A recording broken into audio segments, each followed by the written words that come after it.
ఒడిశాలోని పూరి జగన్నాథ క్షేత్రంలో రత్న భాండాగారంలో స్వామి సంపద ఎంత? ఒడిశాలోని పూరి జగన్నాథ ఆలయానికి ఓ హిస్టరీ ఉంది. మన భారతదేశం అనేక రహస్యాలతో నిండి ఉంది. మన దేశ సంస్కృతి ఎంత పురాతనమైందో ఇక్కడి ఆలయాలు కూడా అంతే పురాతనమైనవి. వేలాది సంవత్సరాలుగా ఈ ఆలయాలు అనేక రహస్యాలని తనలో దాచుకున్నాయి. ఈ ఆలయ రహస్యాలు సైంటిస్టులు, సామాన్య ప్రజల చర్చల్లో నిత్యం ఉంటూనే ఉన్నాయి. ఈ రహస్యాల గురించి వింటే మీరు కూడా ఆశ్చర్యపోతారు. హిందూ ధర్మంలో 4 పుణ్యక్షేత్రాలను దర్శించడం చాలా పవిత్రంగా భావిస్తారు.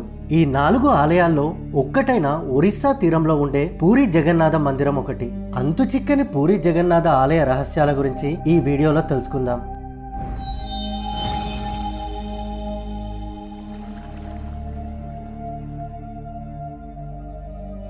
విష్ణుమూర్తి అవతారమైన శ్రీకృష్ణుడి కోసం నిర్మించిన మందిరం ఇది. ఇది 800 సంవత్సరాల పురాతనమైన ఆలయం. ఈ ఆలయాన్ని దర్శించుకోవడానికి దేశ విదేశాల నుండి కొన్ని లక్షల మంది భక్తులు తరలి వస్తూ ఉంటారు. ఈ ఆలయానికి సంబంధించిన రహస్యాలు, విషయాలు ఇప్పటి వరకు ఎవరికీ తెలియదు. ఆలయం లోపల ఉన్నప్పుడు సముద్రం నుంచి వచ్చే అలల శబ్దం అస్సలు వినిపించదు. ఈ ఆలయం సముద్రపు ఒడ్డునే ఉంటుంది. కానీ ఆలయం లోపల కూర్చున్నప్పుడు అలల శబ్దం వినిపించదు. కానీ ఆలయం నుంచి ఒక్క అడుగు బయట పెట్టగానే వెంటనే అలల శబ్దం వినిపిస్తుంది. ఇది నిజంగా ఆశ్చర్యం కలిగించే విషయం. ఈ ఆలయంలో ప్రతి మూల ఏదో ఒక రహస్యం దాగి ఉంటుంది. ఆలయంలో ఎప్పుడూ ప్రసాదానికి కొరత ఉండదు. ఈ ఆలయానికి ఎంతమంది భక్తులు వచ్చినా కానీ ప్రసాదానికి మాత్రం కొదువ ఉండదు. ఏడాదికి సరిపడ సరుకులు ఎప్పుడూ సిద్ధంగా ఉంటాయి. జగన్నాథుడి ఆశీస్సులతో ఇక్కడికి వచ్చే లక్షలాది భక్తులకి కడుపు నిండా భోజనం పెట్టడం సాధ్యమవుతుంది అని నమ్ముతారు. ఆలయంలో వండే ప్రసాదం ఎప్పుడూ తక్కువ పరిమాణంలో ఉండదు. దీని వెనకాల కూడా ఒక రహస్యం దాగి ఉంది. ఈ ఆలయ వంటగది కూడా అందరినీ ఆశ్చర్యానికి గురి చేస్తుంది. ఈ ఆలయానికి వచ్చే భక్తులకి వండే ప్రసాదం కోసం ఒకదాని మీద ఒకటి అలా 7 గిన్నెలు పెట్టి వండుతారు. ఆశ్చర్యకరమైన విషయం ఏమిటంటే పైన పెట్టిన గిన్నెలో ప్రసాదం అన్నిటికంటే ముందు, ఆ తర్వాత కింద పేర్చిన గిన్నెలోని అన్నం ఇలా ఒకదాని తర్వాత ఒకటి తయారవుతుంది. భక్తులకి ఎప్పుడు తక్కువ అవ్వకుండా ప్రసాదాలు వండుతూ ఉంటారు. వేలాది మంది వచ్చినా, లక్షలాది మంది వచ్చినా ప్రసాదం అందరికీ తప్పకుండా ఉంటుంది. జగన్నాథుడికి పెట్టే ఆహార పదార్థాన్ని వండడం కోసం ఇక్కడ 500 పొయ్యిలు వెలుగుతూనే ఉంటాయి. దీనికోసం ప్రత్యేకంగా 300 మంది సహాయంగా ఉంటారు. మొత్తం 800 మంది ప్రసాదం తయారు చేసే పనిలో ఉంటారు. ఆలయం తలుపులు మూసినప్పుడే ప్రసాదం కూడా అయిపోతుంది. అప్పటి వరకు ప్రసాదం ఇవ్వటం జరుగుతూనే ఉంటుంది.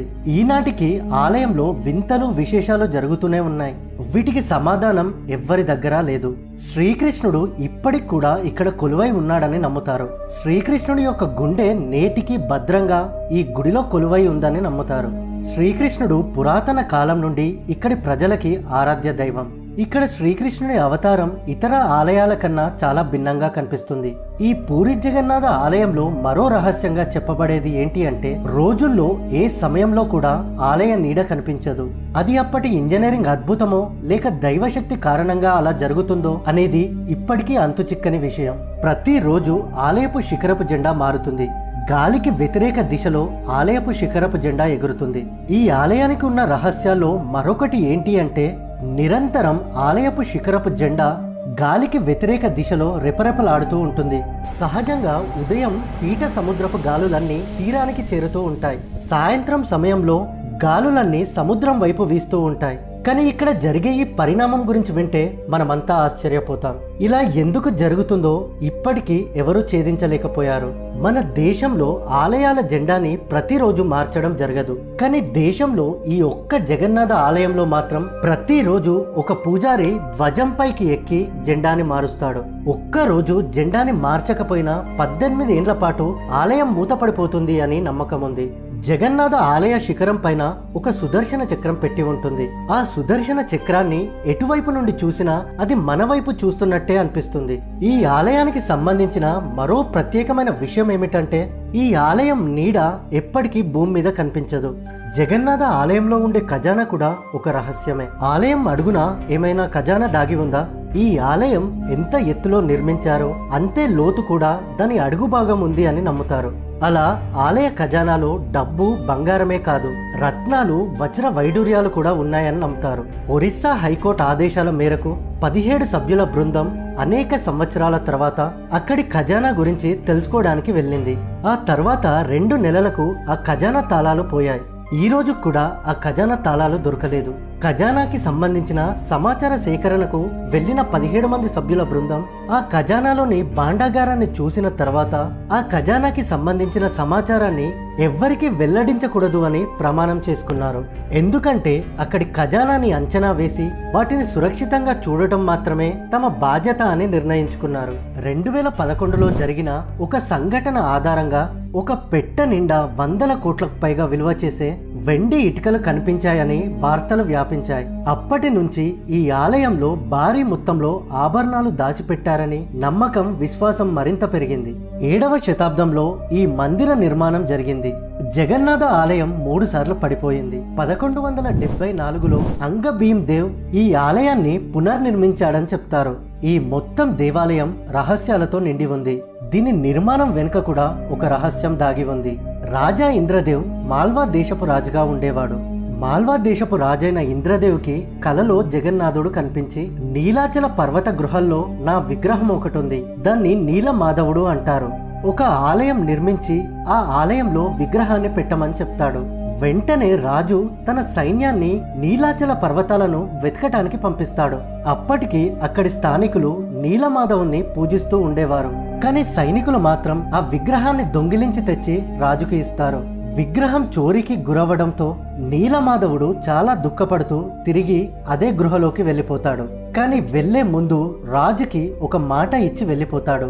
ఏదో ఒక రోజు తప్పకుండా నీ దగ్గరికి వస్తానని చెప్తాడు. అందుకోసం ఒక విశాల మందిరాన్ని నిర్మించి పెట్టమని చెప్తాడు. రాజుగారు విశాలమైన మందిరాన్ని నిర్మించి భగవంతుణ్ణి రమ్మని పిలుస్తాడు. భగవంతుడు నా విగ్రహాన్ని తయారు చేయడానికి సముద్రంలో తేలుతూ వెళ్లి ఒక పెద్ద కట్టెని తీసుకురమ్మని చెప్తాడు. అలా ఒక కట్టె సముద్రంలో తేలుతూ రావడం జరిగింది. ఆ కట్టెను తీసుకొని రావడానికి ఎంత ప్రయత్నించినా తీసుకొని రాలేకపోతాడు. అప్పుడు ఆ రాజు విశ్వవాసు సహాయం తీసుకోవాల్సి వస్తుంది. విశ్వవాసు తన శక్తితో ఆ కట్టెని రాజభవనానికి చేరుస్తాడు. ఆ కట్టెతో దేవుడి ప్రతిమను తయారు చేయాలి. ఆ రాజభవనంలో పనిచేసే అనేక కళాకారులు ఎంత ప్రయత్నించినా కూడా ఆ కట్టెని ఒక్కసారి కూడా చెక్కలేకపోతారు. విగ్రహ నిర్మాత విశ్వకర్మ ఒక ముసలైన రూపంలో ఆ రాజు దగ్గరికి వెళ్తాడు. ఆలయాన్ని మూసేస్తే విగ్రహం తయారు చేస్తానని, ఆ సమయంలో ఎవ్వరు కూడా లోపలికి ప్రవేశించకూడదని చెప్తాడు.